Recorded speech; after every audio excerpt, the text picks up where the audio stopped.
जय श्री कृष्णा। स्मरण मात्र से कटे हर पापों का भार, कृष्ण नाम ही जीवन का आधार। परम भगवान श्री कृष्ण का नाम इतना सरल, सुंदर, लेकिन इतना प्रभावशाली। हरे कृष्ण महामंत्र में वो शक्ति है जो जन्मों के पापों को धो देती है और जीवात्मा को प्रभु के निकट पहुंचाती है। और ऐसे ही परमेश्वर भगवान श्री कृष्ण को प्रिय है कार्तिक मास, जिसे दामोदर मास भी कहा जाता है। और ऐसे सुंदर दामोदर मास के महात्म्य में आप सबका स्वागत करते हैं। और इस समय हम श्रवण कर रहे हैं कार्तिक मास की दिव्य लीलाओं का, कथाओं का। तो चलिए आज की कार्तिक मास कथा का श्रवण करते हैं। आइए आज की कथा आरंभ करते हैं। कार्तिक महात्म्य का 9वां अध्याय।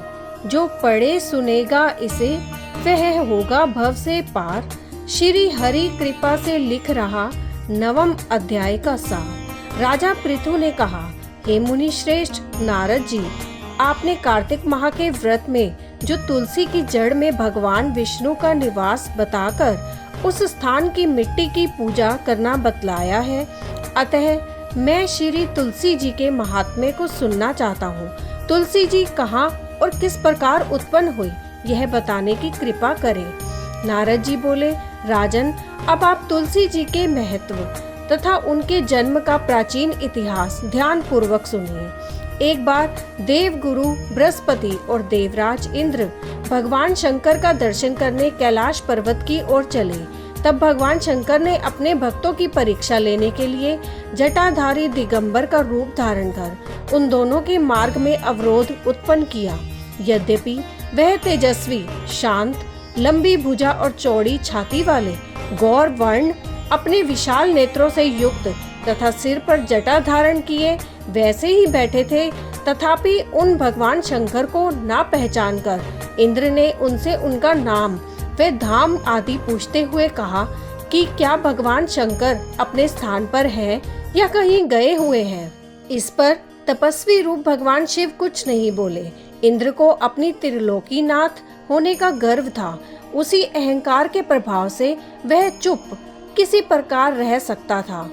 उसने क्रोधित होते हुए उस तपस्वी को धुड़क कर कहा, अरे, मैंने तुझसे कुछ पूछा है और तू उसका उत्तर भी नहीं देता।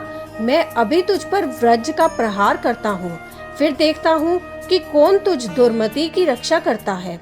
इस प्रकार कहकर जैसे ही इंद्र ने उस जटाधारी दिगंबर को मारने के लिए हाथ में वज्र लिया, वैसे ही भगवान शिव ने वज्र सहित इंद्र का हाथ स्तंभित कर दिया और विकराल नेत्र कर उसे देखा।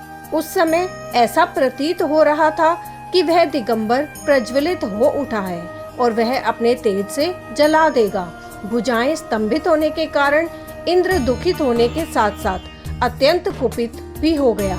परंतु उस जटाधारी दिगंबर को प्रज्वलित देखकर बृहस्पति जी ने उन्हें भगवान शंकर जानकर प्रणाम।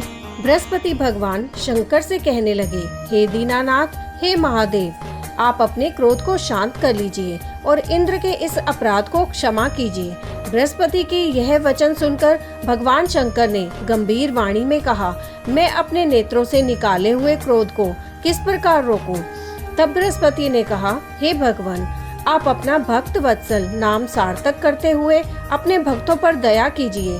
आप अपने इस तेज को अन्यत्र स्थापित कीजिए और इंद्र का उद्धार कीजिए। तब भगवान शंकर गुरु बृहस्पति से बोले, मैं तुम्हारी स्तुति से अत्यंत प्रसन्न हूँ। तुमने इंद्र को जीवन दान दिलवाया है। मुझे विश्वास है कि मेरे नेत्रों की अग्नि अब इंद्र को पीड़ित नहीं करेगी।